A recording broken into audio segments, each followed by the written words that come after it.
नमस्कार दोस्तों, ocean network में आपका स्वागत है। मैं हूं ओमकार चौधरी। संजय राउत ने अपनी मां को चिट्ठी लिखी थी 8 अगस्त को। 8 अगस्त वो तारीख जब ईडी की हिरासत खत्म हुई थी और संजय राउत को कोर्ट ने जेल भेजने के आदेश जारी किए थे। संजय राउत ने इस चिट्ठी में जिक्र किया है कि कोर्ट के बाहर बेंच पर बैठ कर के मां, मैं आपको ये चिट्ठी लिख रहा हूं और ये चिट्ठी है 4 पेज की।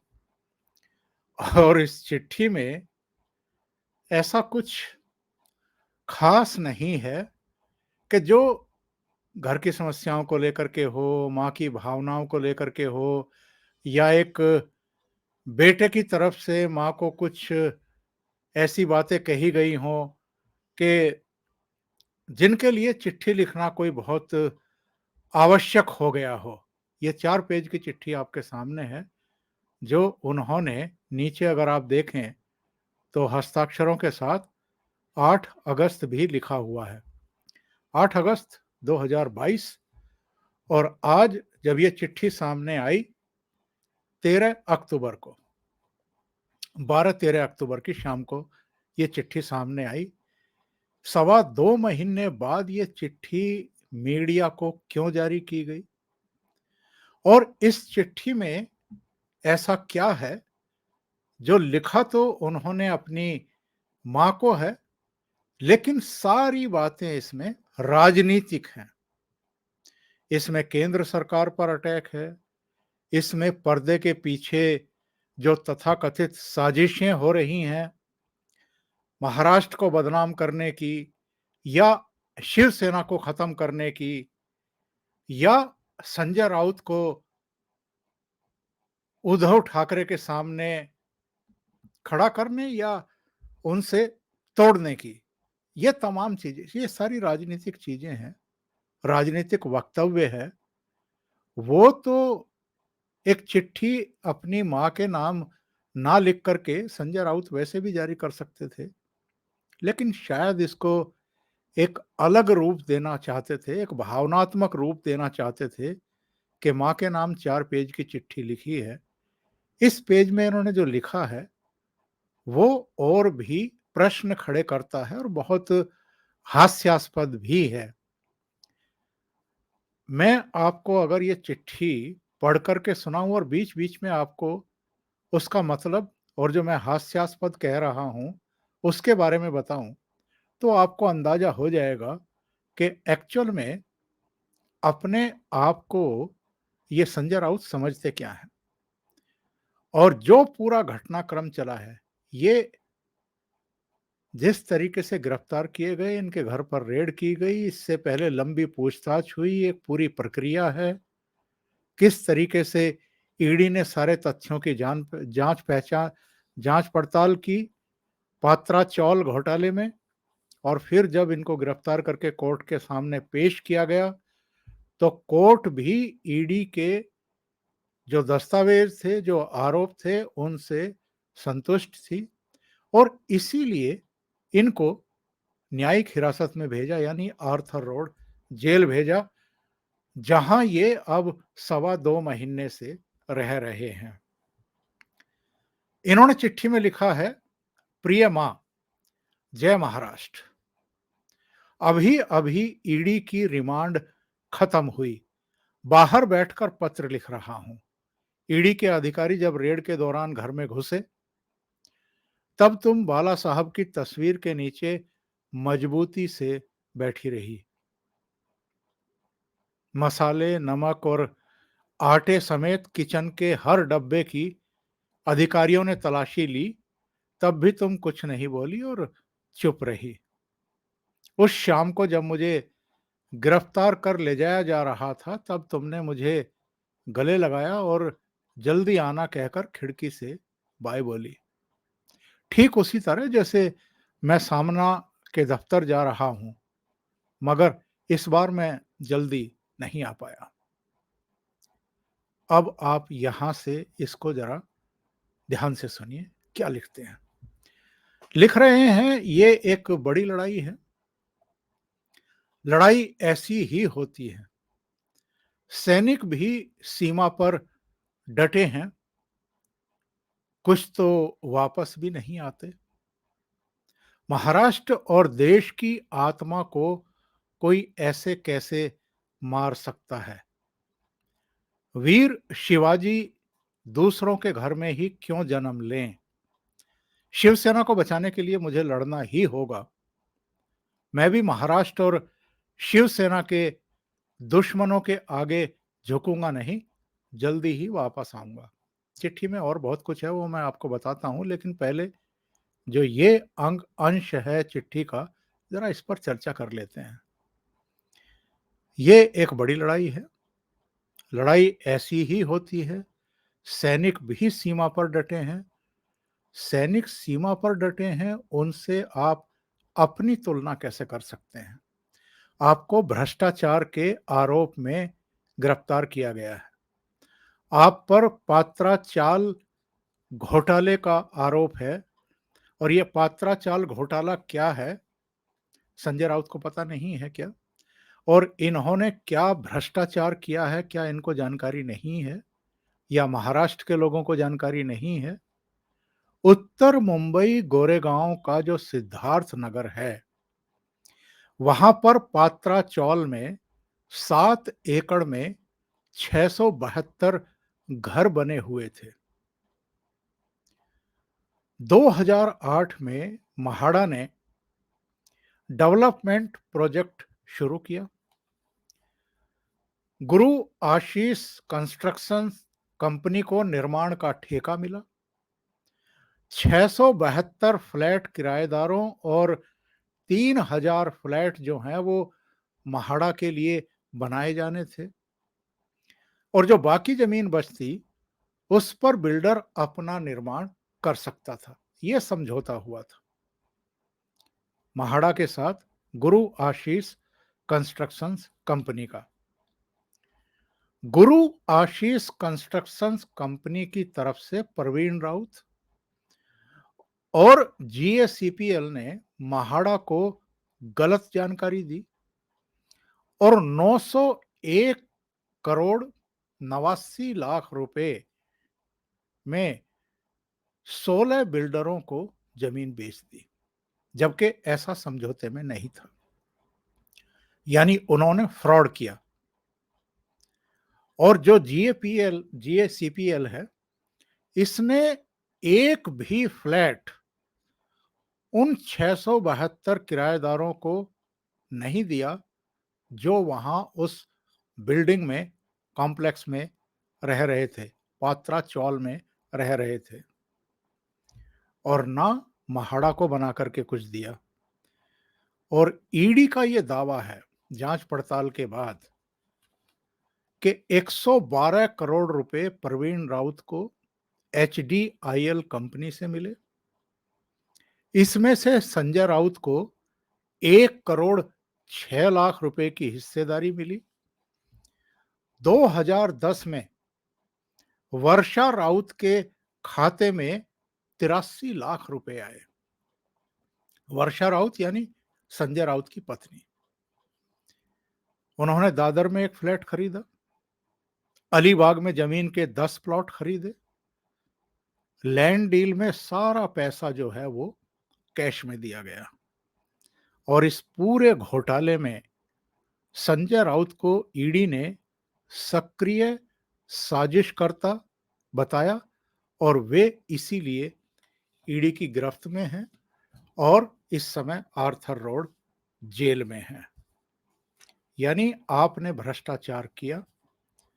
आपने गुरु आशीष, गुरु कंस्ट्रक्शन कंपनी के जो प्रवीण राउत थे उनको इसमें इन्वॉल्व करवाया और सारा ये भ्रष्टाचार किया, अंजाम दिया। और पत्र में क्या लिख रहे हैं ये मां को? वीर शिवाजी का नाम लिख रहे हैं कि पड़ोस के घर में ही वीर शिवाजी क्यों जन्म ले, हमारे घर में क्यों ना ले। यानी अपनी तुलना शिवाजी के साथ, छत्रपति शिवाजी के साथ करना? क्या छत्रपति शिवाजी ने इनकी तरह भ्रष्टाचार किया था, गड़बड़ियाँ की थी? जो गरीब गुरबा लोग थे, 672 परिवार जो वहाँ रह रहे थे पात्रा चौल में, ऐसे लोगों के साथ क्या छत्रपति शिवाजी ने कपट किया था? किस तरह की उपमाएँ दे रहे हैं, संज्ञाएँ दे रहे हैं और अपनी तुलना सीमा पर खड़े हुए सैनिकों के साथ कर रहे हैं। फिर लिखते हैं कि महाराष्ट्र और देश की आत्मा को कोई ऐसे कैसे मार सकता है? इसमें महाराष्ट्र कहाँ से आ गया? महाराष्ट्र का कोई नेता, कोई राज्यसभा का सदस्य, किसी पार्टी का नेता, किसी अखबार का कार्यकारी संपादक, प्रवक्ता पार्टी का, अगर भ्रष्टाचार करेगा, अपनी पावर का गलत इस्तेमाल करेगा, तो इसमें महाराष्ट्र की और देश की आत्मा का सवाल कहाँ से आ गया? सवाल तो ये उठता है। फिर ये आगे लिखते हैं, पूरे देश और महाराष्ट्र के लोगों को पता है कि मुझ पर झूठे आरोप लगाए गए, झूठे बयान दर्ज करवाए गए हैं। अप्रत्यक्ष तरीके से मुझे ठाकरे का साथ छोड़ने के लिए कहा गया है। उद्धव ठाकरे मेरे जिगरी दोस्त और शिवसेना के सेनापति हैं। अगर ऐसे समय मैं उनका साथ छोड़ता तो बाला साहब को क्या मुंह दिखलाता? अप्रत्यक्ष तरीके से मुझे ठाकरे का साथ छोड़ने के लिए कहा गया। ये अप्रत्यक्ष तरीके से क्या होता है? किसने कहा कि आप उद्धव ठाकरे का साथ छोड़ दीजिए? और जरा याद करिए, जब ये सारे विद्रोही शिवसेना और उद्धव ठाकरे का साथ छोड़ करके गुवाहाटी चले गए थे, तब संजय राउत क्या कह रहे थे ऑन कैमरा? तब कह रहे थे कि हमें भी कहा गया था, हमारे सामने भी प्रस्ताव आया था कि आप भी गुवाहाटी चले जाइए। तब मैंने एक वीडियो बना करके सवाल खड़ा किया था कि ये तो राज्यसभा के सदस्य हैं, ना तो ये लोकसभा के सदस्य हैं, ना ये विधानसभा के सदस्य हैं। तो इनको कोई लालच क्यों देगा? इनको कोई अप्रोच क्यों करेगा कि आप इससे, मतलब इनके उद्धव ठाकरे के साथ छोड़ने से उनकी जो एमवीए की सरकार थी उसकी सेहत पे क्या फ़र्क पड़ने वाला था? इनकी तो एक वोट भी नहीं थी महाराष्ट्र सरकार के लिए। लेकिन अनाप-शनाप कुछ भी कहना है। तब कहा था कि हमें अप्रोच किया गया, हमारे सामने भी प्रस्ताव था। किसने प्रस्ताव रखा? और अब ये क्यों कह रहे हैं कि अप्रत्यक्ष तरीके से मुझे ठाकरे का साथ छोड़ने के लिए कहा गया? अप्रत्यक्ष तरीका क्या होता है? आगे सुनिए। आगे लिखते हैं ये इस चिट्ठी में, शिवसेना की सीख मुझे तुमसे ही मिली। बाला साहब के प्रति कभी बेईमानी नहीं करना। ये तूने ही मुझे सिखाया है। तो मैं फिर उद्धव के साथ कैसे गद्दारी कर देता? इनकम टैक्स और न जाने किस-किस के डर से शिवसेना विधायक, सांसद पार्टी छोड़ गए। मगर मैंने शिवसेना नहीं छोड़ने की ठान ली है। अब तो शिवसेना ही नहीं बची है। अब तो पार्टी का भी नाम चेंज हो गया, सिंबल भी चेंज हो गया, पार्टी भी टूट चुकी है। 55 में से 40 एमएलए चले गए, 18 में से 12 एमपी चले गए, बहुत सारे पूर्व पार्षद चले गए, बहुत सारे नेता जा रहे हैं। आगे लिखते हैं, रही बात जुल्म की, तो इस तरह का जुल्म तिलक और सावरकर पर भी अंग्रेजों के द्वारा किया गया। मतलब कितने बड़े-बड़े स्वाधीनता सेनानियों और राष्ट्रवादियों का नाम लेकर के अपनी तुलना उनसे करने की कोशिश कर रहे हैं संजय राउत, बहुत बेशर्मी के साथ। आगे लिखते हैं, नेशनल हेराल्ड केस में सोनिया गांधी और राहुल गांधी को भी इसी तरह तकलीफ दी जा रही है। यानी अपने को कोरिलेट करने की कोशिश कर रहे हैं सोनिया गांधी और राहुल गांधी के साथ भी, जैसे वो भी बहुत बड़े राष्ट्रवादी हैं, बहुत बड़े ईमानदार हैं, उन्होंने कोई जैसे भ्रष्टाचार किया नहीं है, राजनीतिक कारणों से ही उनको परेशान किया जा रहा है। फिर लिखते हैं, पर्दे के पीछे बहुत बड़ा खेल चल रहा है, लेकिन मैं तुम्हें बता रहा हूं, इसी तकलीफ और जुल्म की जुल्म से क्रांति पैदा होगी, नई स्वतंत्रता का जश्न मनाया जाएगा। और अंत में इन्होंने लिखा कि जैसे तुम मेरी माँ हो, उसी तरह शिवसेना हम सबकी माँ है। मैं माँ के साथ गद्दारी नहीं कर सका, इसलिए तुमसे दूर हूं। फिक्र मत करना, जल्दी ही लौटूंगा। तब तक उद्धव ठाकरे और सारे शिवसैनिक तेरे बच्चे हैं, वो आपका ख्याल रखेंगे। तुम्हारा संजय। ये चिट्ठी लिखी है संजय राउत ने अपनी मां को। और इस चिट्ठी में भी आप देखिए, बड़ी चालाकी के साथ सफाई देने की कोशिश हो रही है अपने भ्रष्टाचार पर, अपने कदाचार पर पर्दा डाल करके अपनी तुलना सरहद पर तैनात सैनिकों के साथ, छत्रपति शिवाजी महाराज के साथ, महाराष्ट्र की आत्मा का नाम लेकर के तमाम तरह की जो भी ये गिरफ्तारी से पहले बातें करते थे, जय महाराष्ट्र का नारा देकर के, और एक टाइगर का एक चित्र सा लगा करके, उसी तरह की हरकत इनकी तरफ से ये 8 अगस्त को भी की गई। लोगों को भरमाने के लिए, उनका ध्यान डाइवर्ट करने के लिए एक चिट्ठी। लेकिन सबसे बड़ा सवाल तो ये है कि 2.25 महीने बाद ऐसे समय ये चिट्ठी जारी क्यों की गई मीडिया को, जब अभी हाल में चुनाव आयोग ने शिवसेना को भी जब्त कर लिया है, नाम पार्टी का जब्त कर लिया, जो धनुष बाण था सिंबल उसको भी जब्त कर लिया, और लड़ रहे दोनों गुटों को, उद्धव ठाकरे गुट को भी और एकनाथ शिंदे गुट को भी, अलग पार्टियों के नाम दे दिए गए और अलग सिंबल दे दिए गए। हालांकि आज मैं एक बयान देख रहा था एकनाथ शिंदे का, उस पर एक अलग से प्रोग्राम बनाएंगे। उन्होंने कहा है कि अभी तो चूंकि 3 नवंबर को अंधेरी ईस्ट में विधानसभा का उपचुनाव है, इसलिए मजबूरी थी चुनाव आयोग की कि लंबी सुनवाई ना करके अभी जो फौरी उसको समझ में आया उसने कर दिया है। पर हमें विश्वास है कि धनुष बाण जो चुनाव चिन्ह है शिवसेना का, वो तो हमें ही मिलेगा, हमारा ही दावा बनता है।